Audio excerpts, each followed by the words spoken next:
Assalamualaikum warahmatullahi wabarakatuh. Selamat pagi Bapak dan teman-teman semuanya. Kami dari kelompok 1 yang beranggotakan Rizky Azhari, Muhammad Jamjam, Rapina Puji Lestari, dan saya Anissa Salsabila. Nah, pada kesempatan kali ini kami akan mempresentasikan mengenai Good Corporate Governance pada usaha mikro, kecil, dan menengah atau UMKM. Nah, materi yang akan kami bahas meliputi pengertian UMKM, implementasi Good Corporate Governance pada perusahaan besar dan UMKM, terus juga alasan mengapa UMKM memerlukan implementasi GCG serta penerapan GCG pada UMKM Indonesia. Saya akan menjelaskan materi pertama yaitu mengenai pengertian UMKM. Sebelum membahas penerapan Good Corporate Governance atau GCG pada UMKM, nah kita perlu memahami terlebih dahulu apa yang dimaksud dengan UMKM serta bagaimana perannya dalam perekonomian Indonesia. UMKM atau usaha mikro, kecil, dan menengah merupakan kegiatan usaha produktif yang dimiliki oleh perorangan maupun badan usaha yang memenuhi kriteria sesuai peraturan yang telah berlaku di Indonesia. Nah, UMKM ini memiliki peran yang sangat penting dalam perekonomian nasional karena mampu menyerap tenaga kerja, meningkatkan pendapatan masyarakat, serta mendorong pertumbuhan ekonomi daerah. Secara umum, UMKM dibagi menjadi 3 kategori. Yang pertama, usaha mikro, yaitu usaha dengan skala aset dan omset paling kecil yang biasanya dikelola secara mandiri oleh individu atau keluarga. Nah, contohnya seperti warung kecil atau usaha rumahan.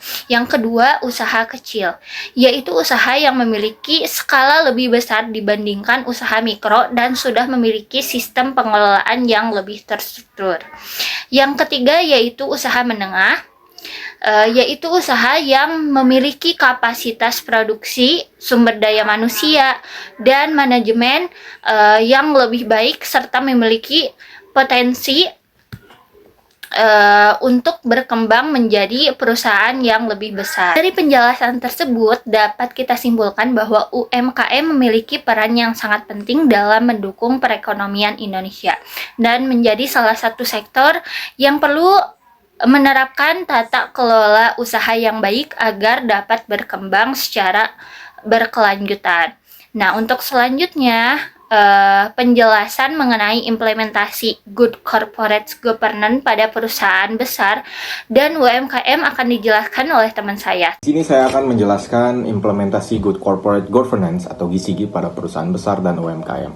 Nah, apa sih itu Good Corporate Governance atau GCG? Nah, GCG adalah sistem tata kelola yang mengatur hubungan antara pemilik, manajemen, karyawan, dan pemangku kepentingan lainnya agar perusahaan berjalan secara efektif, transparan, dan bertanggung jawab. Nah, di GCG ini juga terdapat 2 implementasinya. Yang pertama, implementasi pada perusahaan besar, lalu yang kedua adalah implementasi pada UKM. Nah, di sini saya akan menjelaskan implementasi GCG pada perusahaan besar. Perusahaan besar umumnya telah memiliki struktur organisasi yang lengkap sehingga persiapan GCG dilakukan melalui ada 5 aspek. Yang pertama, pembagian tugas dan tanggung jawab yang jelas. Yang kedua, adanya dewan komisaris dan direksi sebagai pengawas dan pengelola perusahaan. Yang ketiga adalah audit internal dan audit eksternal secara berkala. Yang keempat adalah penyusunan laporan keuangan yang transparan. Yang kelima, penerapan kode etik perusahaan dan manajemen risiko. Nah, dengan sistem tersebut, perusahaan besar dapat meningkatkan kepercayaan kepada investor dan meminimalkan risiko penyimpangan serta menjaga keberlanjutan bisnis. Nah, lalu implementasi yang kedua adalah implementasi GCG pada UKM atau UMKM.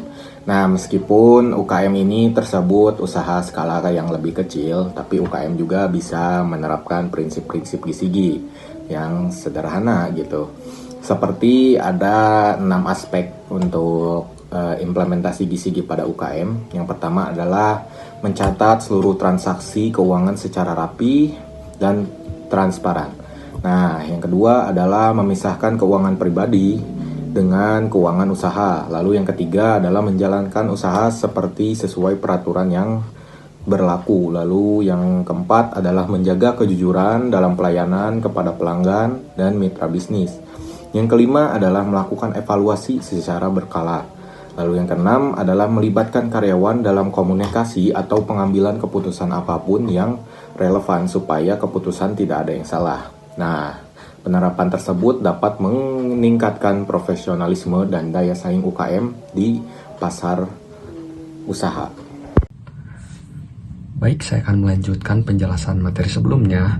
Kalau sebelumnya teman saya menjelaskan materi tentang implementasi ataupun penerapannya. Nah, sekarang saya akan menjelaskan alasannya mengapa UKM ataupun UMKM harus menerapkan sistem GCG.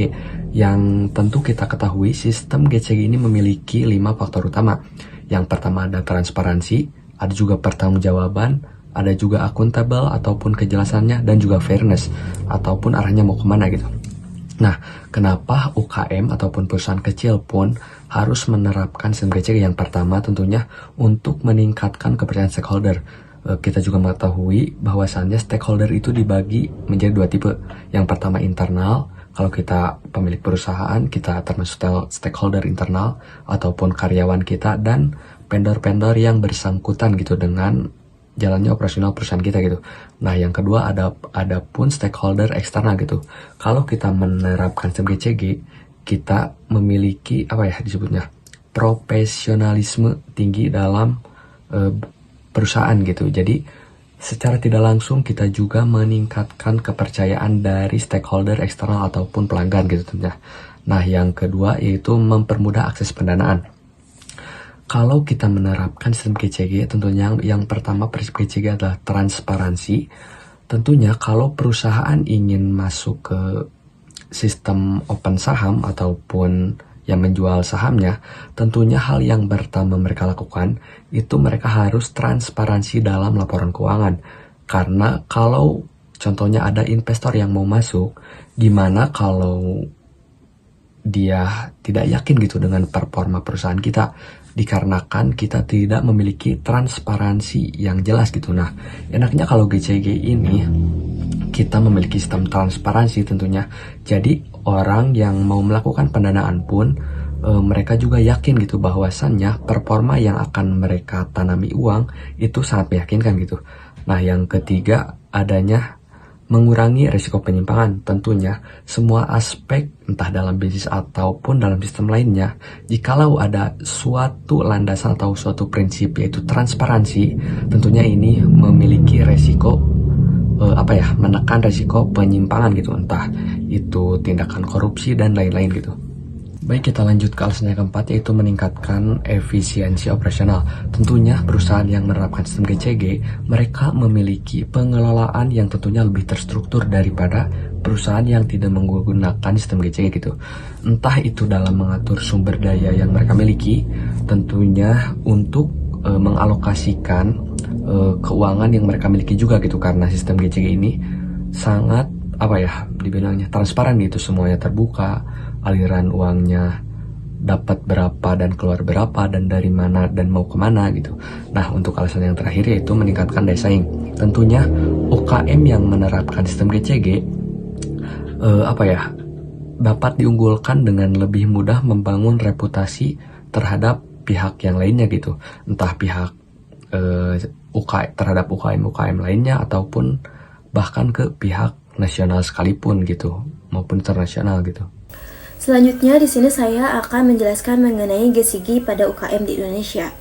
Di Indonesia, penerapan GCG pada UKM semakin didorong oleh pemerintah melalui beberapa program pembinaan seperti digitalisasi usaha dan peningkatan literasi keuangan. Prinsip-prinsip GCG yang diterapkan meliputi yang pertama ada transparansi, yaitu menyampaikan informasi usaha dan juga laporan keuangan secara jelas. Lalu yang kedua ada akuntabilitas, yaitu setiap keputusan dan aktivitas usaha dapat dipertanggungjawabkan. Lalu yang ketiga ada responsibilitas, yaitu mematuhi peraturan perundang-undangan serta menjalankan tanggung jawab sosial. Lalu yang keempat ada independensi, yaitu mengambil keputusan bisnis secara objektif tanpa konflik kepentingan.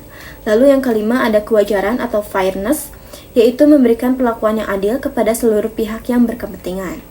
Walaupun masih menghadapi tantangan seperti keterbatasan sumber daya manusia, rendahnya literasi tata kelola dan minimnya teknologi, penerapan GSIGI pada UKM terbukti mampu meningkatkan keberlanjutan usaha, memperkuat reputasi bisnis, serta membuka peluang ekspansi ke pasar yang lebih luas. Selanjutnya ada 6 poin kesimpulan yang disepakati oleh kelompok kami. Yang pertama adalah GSIGI merupakan sistem tata kelola perusahaan yang bertujuan menciptakan organisasi yang transparan, akuntabel, bertanggung jawab, independen, dan juga adil sehingga mampu meningkatkan kinerja serta berkelanjutan perusahaan. Lalu yang kedua ada penerapan GSIGI dilakukan melalui tahap persiapan, implementasi, dan evaluasi yang didukung oleh budaya organisasi yang kuat agar seluruh aktivitas perusahaan berjalan sesuai dengan prinsip tata kelola yang baik. Lalu yang ketiga ada keberhasilan GSIGI didukung oleh adanya struktur organisasi yang jelas, kode etik perusahaan, sistem pengawasan, mekanisme penanganan pelanggaran, serta penerapan standar operasional yang menjamin efektivitas dan integritas perusahaan. Lalu yang keempat ada prinsip-prinsip GSIGI tidak hanya diterapkan pada perusahaan besar, tetapi juga dapat diimplementasikan pada usaha mikro, kecil, dan menengah atau UMKM melalui pengelolaan keuangan yang transparan, kepatuhan terhadap peraturan, dan pengambilan keputusan yang profesional. Yang kelima yaitu implementasi GSIGI pada UMKM memberikan berbagai manfaat seperti meningkatkan kepercayaan pelanggan dan investor, mempermudah akses pendanaan, meminimalkan risiko penyimpangan, meningkatkan efisiensi operasional, serta memperkuat daya saing usaha. Lalu yang keenam, dengan penerapan GSIGI yang konsisten, perusahaan maupun UMKM di Indonesia dapat membangun tata kelola yang lebih baik, menciptakan nilai tambah bagi seluruh pemangku kepentingan, serta mendorong pertumbuhan bisnis yang berkelanjutan dan berkontribusi pada perkembangan perekonomian nasional. Mungkin cukup sekian penjelasan dari kelompok kami. Mohon maaf bila ada kesalahan. Wassalamualaikum warahmatullahi wabarakatuh.